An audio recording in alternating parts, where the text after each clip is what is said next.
There's a Japanese concept called Tsuide Sōji, which roughly translates to piggyback cleaning. The idea is simple. You never clean as a separate task. You clean while you're already doing something else.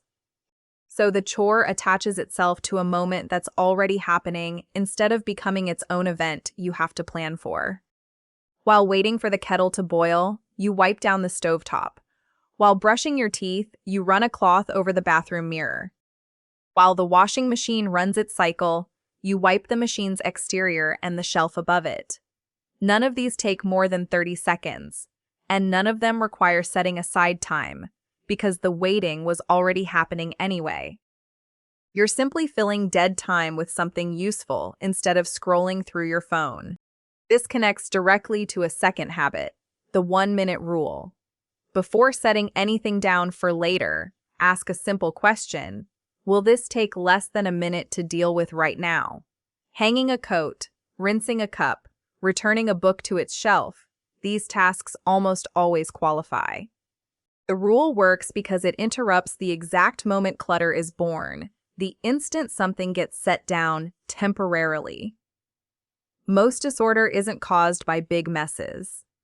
It's caused by hundreds of tiny 1-minute tasks postponed until they merge into a much larger task nobody wants to start.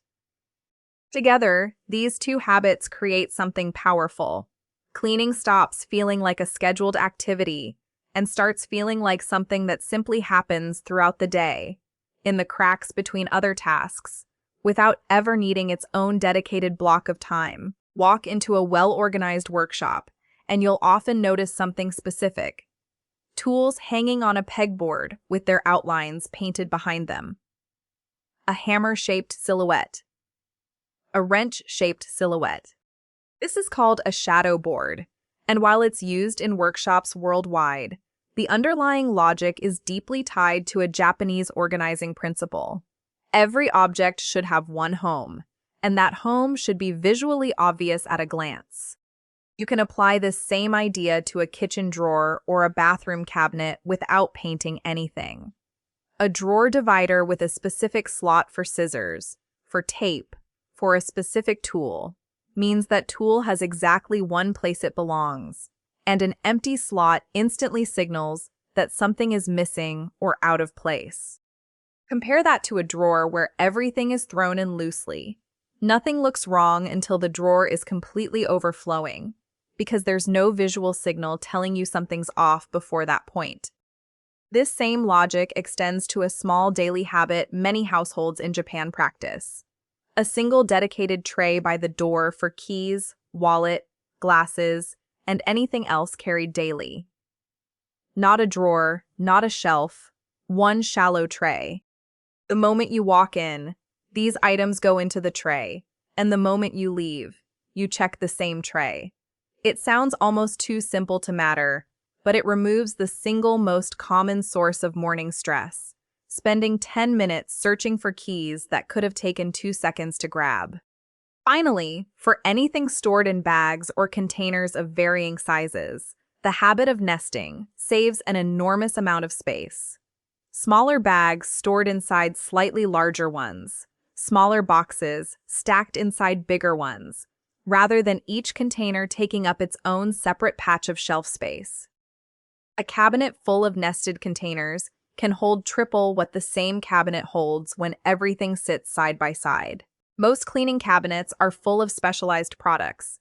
One spray for glass, one for counters, one for bathrooms, one for floors, each used for exactly one job and mostly sitting unused the rest of the time. Traditional Japanese households often rely on the opposite approach, a small number of genuinely versatile tools used constantly, rather than many specific ones used rarely. The tenugui is a perfect example, a simple rectangular cotton cloth traditionally used for everything from drying hands to wrapping objects to wiping surfaces. The same piece of fabric handles a dozen different jobs depending on how it's folded or used, and because it's thin and dries quickly, it never sits around damp the way a heavier towel does. A stack of 5 or 6 of these simple cloths, rotated and washed regularly, replaces an entire drawer of single-purpose wipes and specialty cloths. The same philosophy applies to cleaning liquids.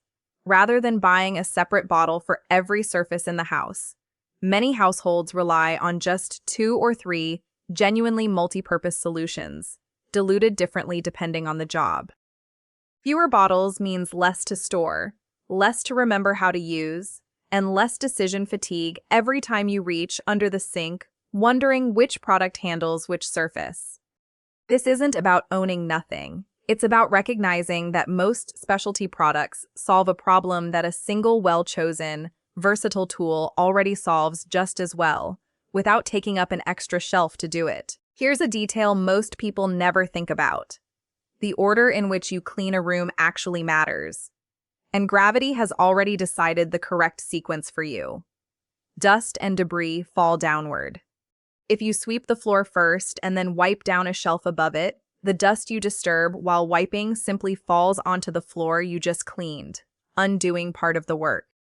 The traditional approach is to always clean from top to bottom, and from the inside of a room toward the door.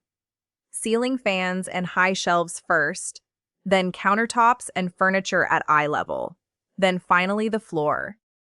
Finishing at the doorway so you're sweeping accumulated dust out of the room rather than around it. This single change in sequence means you never have to clean the same surface twice because something above it dropped debris onto it after you'd already finished. A second, quieter technique worth adopting is what could be called the surface wipe test. If wiping down a counter or a table requires picking up and moving more than 2 or 3 items first, that surface has too much sitting on it permanently. A truly clear surface should be wipeable in one single continuous motion. No obstacles, nothing to relocate first. This isn't just about tidiness, it's a built-in signal. The moment a surface fails this simple test, you know it's time to find those extra items a real home instead of a temporary resting spot. Most people wash bed sheets every week or two, but rarely think about the futon, mattress, or pillow itself, the part actually absorbing moisture and body heat every single night. In many Japanese households, bedding is aired out daily, hung over a balcony railing or a windowsill for even just 15 or 20 minutes each morning. This simple habit prevents the slow buildup of moisture that leads to musty smells and dust mites, without requiring any deep cleaning at all. The same principle of removing what quietly accumulates applies to belongings themselves, particularly duplicates. Most homes, without anyone deciding it on purpose, end up owning 3 or 4 of the exact same type of item, several pairs of nearly identical scissors, multiple half-used bottles of the same lotion, a drawer of pens when 3 would genuinely suffice. A habit worth adopting is a periodic duplicate check, going through a single category, just pens, just scissors, just water bottles, and consolidating down to what's actually needed. Not because owning extras is wrong, but because each unnecessary duplicate quietly occupies space that could hold something you actually reach for. Both habits share the same underlying idea. Whether it's moisture in a mattress or duplicate items in a drawer, what accumulates unnoticed is exactly what needs a periodic, deliberate check, because it will never announce itself the way an obvious mess does. Most people wait for a visual cue to know something needs cleaning. They wait until they can see the dust, the stain, the mess. But your other senses often notice problems long before your eyes do. A faint musty smell near a closet often signals trapped moisture well before any visible mold appears. A slightly sticky feeling on a counter usually means residue that's begun to build days before it becomes visibly obvious.